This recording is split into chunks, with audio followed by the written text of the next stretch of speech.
Salut tout le monde, bienvenue sur cette vidéo du coup d'entretien avec un expert comptable. Donc je sais que c'est un sujet qui est brûlant, j'ai envie de vous dire, surtout sur Amazon FBA. Donc c'est pas mal, voilà, des questions qui reviennent régulièrement. Et aujourd'hui, donc du coup, voilà, on a préparé avec Arnaud, qui va se présenter dans un instant, un petit entretien finalement pour pouvoir vous aider et répondre aux questions les plus pressantes et les plus importantes pour vos business en ligne, business en général, puis sur Amazon FBA. Donc voilà, je suis ravie aujourd'hui d'accueillir Arnaud de chez Bankeo. Et bienvenue Arnaud, bonjour à toi. Je vais te laisser te présenter. Merci beaucoup, merci Coralie, bonjour aux étudiants, bonjour à tous.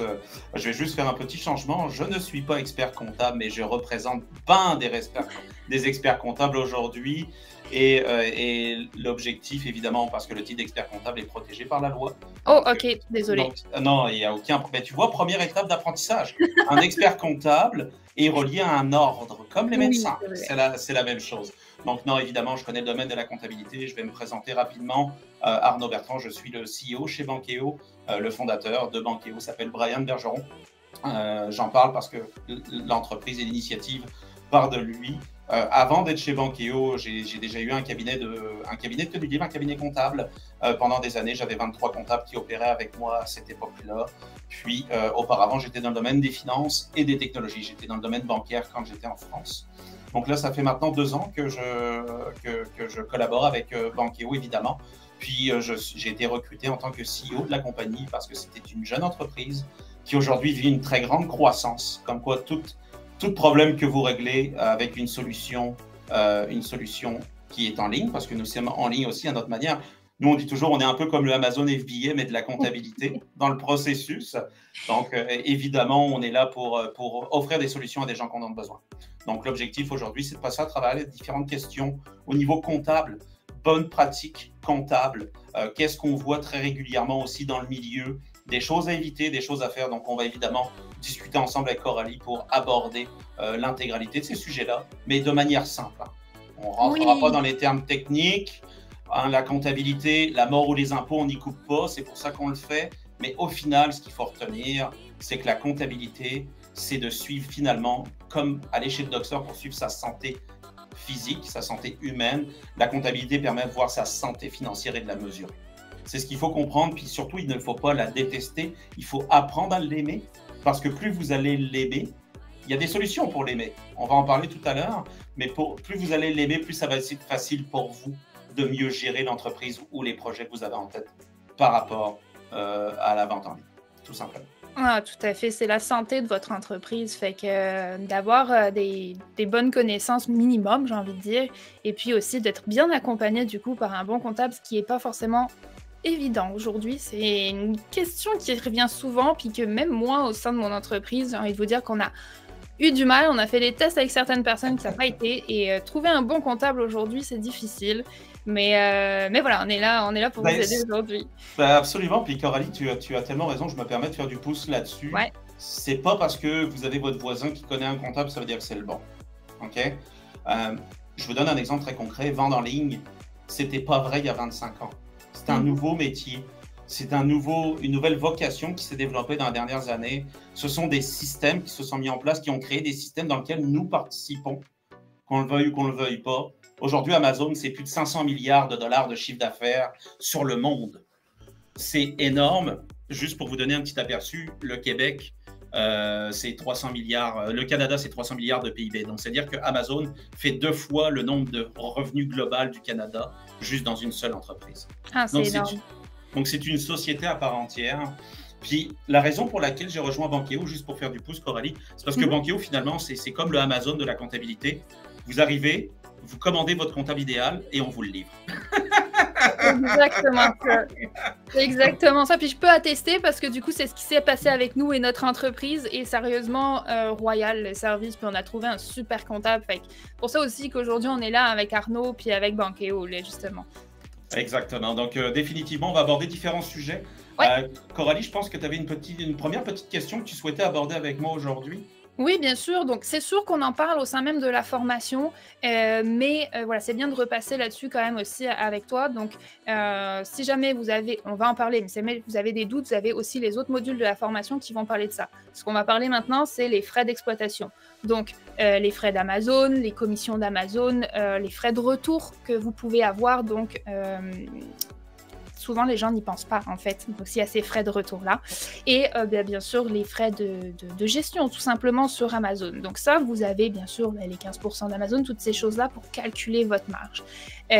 Donc, finalement, toi, Arnaud, au niveau des charges d'exploitation, qu'est-ce que tu pourrais conseiller là-dessus, peut-être? Comment bien s'organiser sur ces charges-là? Totalement. En fait, premièrement, c'est de bien les savoir, les connaître. OK? Parce que votre comptabilité va représenter deux choses. Les ventes que vous allez faire principalement dans l'entreprise. Donc, imaginons que vous vendez des tapis de véhicules en ligne. Parce que l'automobile vous fait plaisir, puis vous avez décidé que c'était la première chose que vous souhaitiez vendre sur Amazon. Mais si vous vendez vos tapis 19,99 pour une marque de char X, puis finalement vos coûts de production, donc on va dire les vraies choses. Le coût initial, c'est 7 pièces à produire en Chine. Mais après ça, il y a les frais d'expédition, 4 pièces peut-être. Après ça, il y a les commissions d'Amazon qui sont variables en fonction s'ils font le stockage ou non le stockage. Les frais de retour, parce que c'est pas vrai que tous les clients vont acheter, jamais retourner. Donc, mon point là-dessus, c'est de bien les connaître. Et pour bien les connaître, analysez bien tout le processus que vous allez avoir de votre côté. OK? Votre comptabilité représente le processus de l'entreprise. Oui. C'est aussi vrai quand on vend en ligne que si on faisait de la construction. Quand on construit une maison, il faut connaître son coût de matière première. C'est essentiel. Même chose pour vous. Donc, chaque étape du processus entre votre achat et votre vente, qu'est-ce qui compose ce temps-là, ce processus-là? Et ça vous permet de voir vos véritables marges au final. Et plus vous maîtrisez vos charges d'exploitation, plus vous les connaissez, plus vous êtes capable de prédire l'avenir. OK? Parce que automatiquement, si vous êtes toujours, j'appelle ça la gestion par règle du pouce, oh, je pense que j'ai à peu près 45% de charges d'exploitation. Sur votre produit, certes, mais je vais en rajouter d'autres. Il ne faut pas oublier, si vous avez un loyer, un bureau à domicile, évidemment, si vous êtes sur Internet, vous faites de la vente en ligne, vous avez probablement Internet à la maison, vous avez probablement un téléphone cellulaire au besoin pour vous faire contacter s'il y a des questions, s'il y a des choses, vous les gérez avec des fournisseurs, vous avez peut-être d'autres logiciels à utiliser, comme par exemple un logiciel comptable, comme par exemple peut-être des licences Microsoft ou Google pour stocker des documents. J'appellerais ça des outils essentiels aujourd'hui à la bonne gestion d'une entreprise en ligne. Parce que quand on est en ligne, on doit être en ligne pour vrai, au complet. On ne peut pas faire de demi-mesure dans ce modèle-là. Donc, ça prend vraiment des systèmes que vous maîtrisez de bout en bout. Donc, moi, je recommande toujours de faire l'analyse dans le processus de tout ce que vous avez besoin pour opérer dans l'entreprise de ce que vous savez. Puis des fois, commencez par quelque chose que vous ne sachiez pas tout. En même temps, ce n'est pas votre métier d'être comptable. C'est pour ça que dans la vie, il y a des gens, c'est leur métier de faire ça. Mais d'arriver avec quelque chose qui vous parle, puis de faire des tendances à travers ça, de dire « Ok, parfait, mon logiciel me coûte tant par mois. » Mais au final, vous dites que ce n'est pas dans la marge, donc dans les charges que vous l'incluez. Oui, c'est dans les charges. Parce qu'au final, ça va avoir un impact entre les charges fixes et les charges variables. C'est la beauté du modèle Amazon, c'est qu'il y a beaucoup de charges variables dans le processus. Ce qui fait en sorte que si vous ne vendez pas, vous ne payez pas de charges. Par contre, ce n'est pas vrai que c'est vrai pour tout ça. Il y a des charges fixes qui sont essentielles à l'opération de votre entreprise. Ah oui, non, ça c'est sûr. Ça c'est sûr. Il y a toujours des choses qui sont là, comme tu dis, aussi la connexion Internet, juste ça, là, par exemple, de base. Là, puis effectivement, par exemple, le salaire central aussi également. Même si tu ne vends pas, tu payes mensuellement ton salaire central Amazon. Donc, par exemple, ça c'est des choses effectivement fixes. Mais il faut juste, puis des fois, commencer par garder ça simple. OK, rentrez pas dans de la complexité, voyez pas ça comme la complexité. Moi, je dis toujours, la première étape, ouvrez un fichier Excel, puis shootez vos idées de ce que vous voyez comme charge. OK? Puis après, vous les classerez, mais dans un premier temps, shootez-les avec toutes vos idées. Premier jet. Puis, il y a les charges fixes, on parlait d'assurance parce qu'il faut vous protéger. Si évidemment, vous vendez un produit, puis il y a un enfant qui se blesse avec, ça peut être Ouais. dangereux, donc il faut quand même penser à ces éléments-là. Abonnement logiciel, vous voyez, après, il y a les charges variables, évidemment, les coûts de marchandises vendues. Vous achetez en Chine des équipements, ça coûte 7 pièces. Vous vendez du bambou sur Internet, c'est pas grave, vous achetez du bambou, ça coûte 6 pièces, parfait. Mais ces morceaux-là, c'est des coûts de marchandises vendues, puis il faut bien le comprendre que ça, c'est votre produit brut. Oui. OK? Après ça, il faut le travailler pour le vendre en net. Et tout ce processus-là vient avec publicité, marketing, frais de marketing, évidemment, parce qu'on n'achète pas ce qu'on ne connaît pas, on n'achète pas ce qu'on ne voit pas. OK? Donc, évidemment, je le compte dans les charges variables parce que votre marketing va amener du trafic et ce trafic-là, le but, c'est qu'ils achètent ce que vous faites. Exactement. Puis la compétition PPC sur Amazon, on s'entend que publicité interne à Amazon, publicité externe à Amazon aussi. Aujourd'hui, en 2024, je ne fais que de le répéter, je le répète encore aujourd'hui, il faut investir aussi à l'extérieur d'Amazon sur votre marketing. Ne mettez pas toutes vos œufs dans le même panier à niveau-là, Coralie, j'allais en parler. Amazon, c'est un super système, comme j'expliquais à l'instant, c'est 2 pays, c'est 2 Canada rassemblés au même endroit dans une seule boîte. C'est absolument énorme. Ceci étant dit, ils n'ont pas la solution à tout. Parce que ça prend de vous faire connaître partout. Vous vendez quelque chose en ligne, peut-être qu'il y a quelqu'un que vous n'arriverez pas à avoir sur Amazon qui consomme peut-être d'une autre manière sur Facebook ou peut-être sur Google. Faites une recherche à savoir le positionnement de ce que vous faites. Est-ce qu'elle pourrait être bonne autant sur Google que sur Facebook, par exemple? Regardez bien qui est votre acheteur. Si par exemple, je vends, encore une fois, je reprends mon exemple, je vends des produits de voiture, ben, il y a de fortes chances que moi, j'aille sur Google faire des mots-clés pour dire essuie-glace. Puis que là, tout d'un coup, je positionne essuie-glace expert pour des Hummers. On s'entend, personne ne va penser à ça. Mais ça peut être une niche. Non, mais pour vrai. Ah ouais, non, clairement, clairement. Et puis le mot-clé est long, tu sais, plus c'est genre spécialisé, plus c'est une bonne niche aussi. Exactement. Donc là, tu vends des essuie-glaces pour Hummer. Tu auras peut-être 100 acheteurs au Canada par mois, mais c'est pas grave, tu vas probablement être tout seul à être positionné pour ce genre d'éléments-là.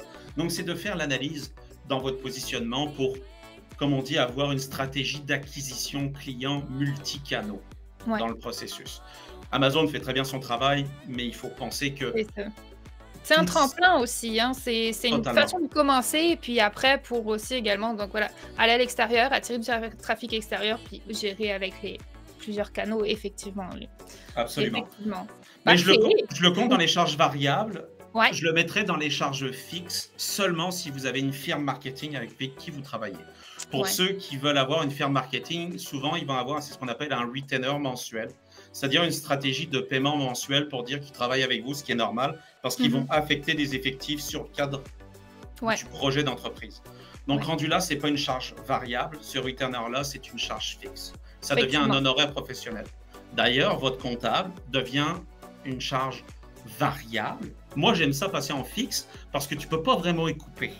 OK? Non. Tu ne peux pas y couper. Arrivé à la fin d'année, tu as un rapport d'impôt à produire. C'est ça.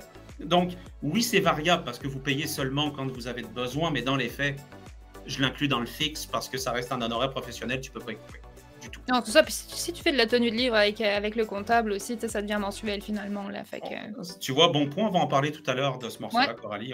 J'aime ça. J'aime ça parce que c'est des éléments où on va savoir ce que les comptables, on va en parler tantôt aussi, on va parler de ce que les comptables peuvent faire pour les gens. Parce que souvent, les gens ne savent pas tout ce qu'un comptable peut faire dans la vie. Donc, je le mets au frigo pour le moment pour juste m'assurer de passer à travers les différentes charges, mais ça va être un sujet important. Oui, et on pourrait aussi peut-être les charges, comme on parlait, donc là on était variable, fixe, etc. Les charges salariales potentiellement. C'est sûr que pour l'instant, donc la majorité qui écoutait aujourd'hui la formation, peut-être que vous n'êtes pas encore lancé, que vous n'avez pas forcément prévu dans les prochains mois d'embaucher du personnel, mais ça va venir.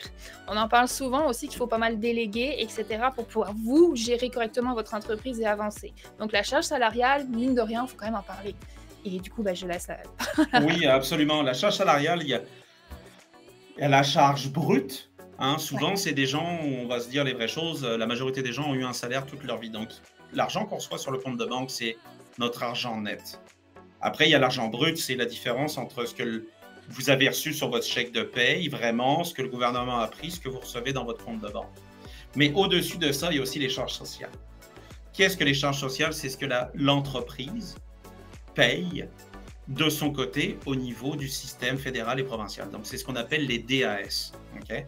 Les DAS, il faut compter, moi je dis toujours 20%, là, mais pour vrai, c'est un peu moins que 20%.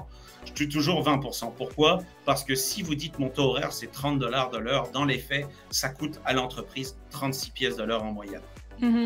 Et ça, c'est extrêmement important parce que vous êtes responsable de ces charges sociales-là.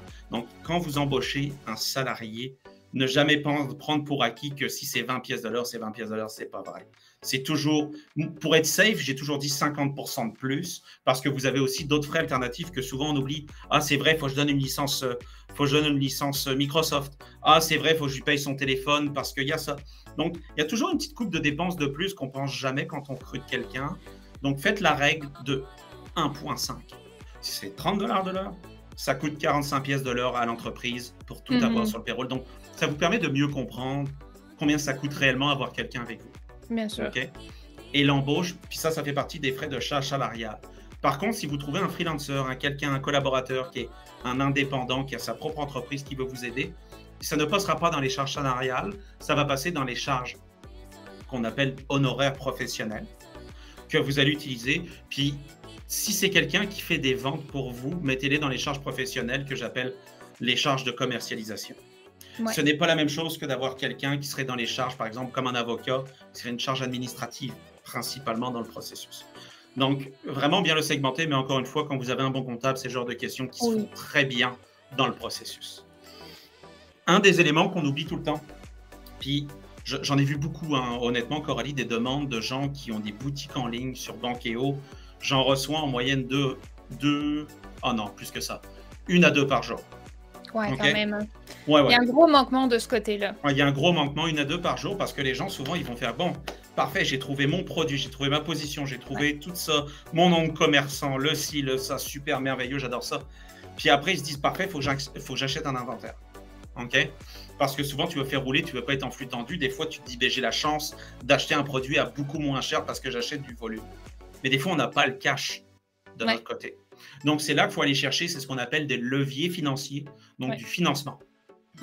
Quand vous allez chercher du financement, évidemment, ça peut être sous forme de marge de crédit, de carte de crédit, de prêt cash flow. C'est quoi la différence entre les deux, entre les trois? Prêt cash flow, c'est que vous dites vraiment à la banque, j'ai un projet, j'ai besoin de 20 000, peux-tu me prêter de l'argent pour 20 000 parce que j'ai de l'inventaire à acheter? Souvent, ce que les banques vont faire pour des montants qui sont plus petits comme ça, ils vont se baser sur une chose, votre code de crédit. Ah oui, ça est à 100%, mais on est passé par les mêmes étapes, là, puis je peux vous le confirmer. C'est le code de crédit. En dessous de 100 000, là, j'ai envie de te dire, en dessous de 100 000, ils sont un peu plus... c'est la cote, là, entre guillemets. Puis il y a beaucoup de banques qui ne le font pas directement, ces financements-là. Ils font des financements soit avec Visa, soit avec Mastercard, tout dépendamment des banques. Donc, c'est un processus qui est beaucoup plus petit, beaucoup plus simple. Donc, c'est beaucoup basé sur la cote de crédit. Ceci étant dit, pour ceux qui ont une cote de crédit, on appelle la Bacon Code supérieure à 700. Il y a de plus de chances que ce financement-là soit plus facile à obtenir que quelqu'un qui a une cote de crédit de 550 parce que tu n'as pas payé ton téléphone pendant un an. Je vous le dis d'avance, si vous allez chercher un financement pour un projet avec une cote de crédit comme ça, il y a de fortes chances qu'on vous dise vraiment non. Donc, trouvez d'autres solutions. Après ça, les solutions, c'est du prêt privé, du love money. Il y a plein de stratégies pour ça. Puis, il ne faut pas se sentir mal à l'aise. C'est normal de commencer à quelque part, c'est step by step.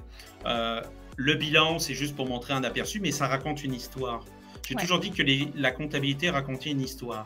Si vous commencez votre première année, vous faites 15 000 de ventes, 10 000 de charges, vous avez une dette de 10 000, mais vous avez fait quand même 5 000 de bénéfices. C'est-à-dire que vous étiez rentable. Les chiffres paraissent peut-être petits. Non, vous êtes quand même rentable. C'est votre première année. L'année suivante, si vous faites plus de commercialisation, est-ce que le 5 000, vous le prenez pour vous? Ou bien vous faites plus de marketing? C'est des choix stratégiques qu'après ça, vous devez prendre en fonction de la santé de l'entreprise. Effectivement. Donc, je m'attarde beaucoup là-dessus parce que c'est ce que j'appelle l'architecture comptable d'une entreprise. Puis, c'est pas compliqué. Il faut juste comprendre, c'est des plus et des moins à droite et l'autre, c'est des ratios. Non, mais clairement, non, mais c'est bien d'en parler, puis c'est bien de structurer, en fait, tout simplement. Là. Moi, je me souviens, par exemple, première année d'entreprise, business en ligne, tu commences, tu te lances, tu apprends, etc. J'avais commencé avec un fichier Excel. Ouais, Et puis, oui, mais c'était pas suffisant. Sérieusement, à suivre avec un fichier Excel, c'est pas très, très facile, là. Puis les bases de la comptabilité, quand tu commences au début, tu les as pas, hein, c'est normal. Après, tu t'informes, tu appelles les comptables, les gens avec qui tu veux travailler, et cetera. Puis tu apprends au fur et à mesure, là. Et c'est pour ça qu'aujourd'hui, dans la formation, c'est important que vous écoutiez bien tous ces points-là pour justement, ben, pas passer par les mêmes étapes que moi je suis passée, par exemple, à comme pas comprendre les premiers mois vraiment ce qui se passait. Et du coup, effectivement, ouais, non, c'est pas évident, mais il faut suivre. Et puis, juste des fois, voilà, les logiciels comptables, on va en parler encore une On fois. va, ben, c'est un élément que j'allais apporter.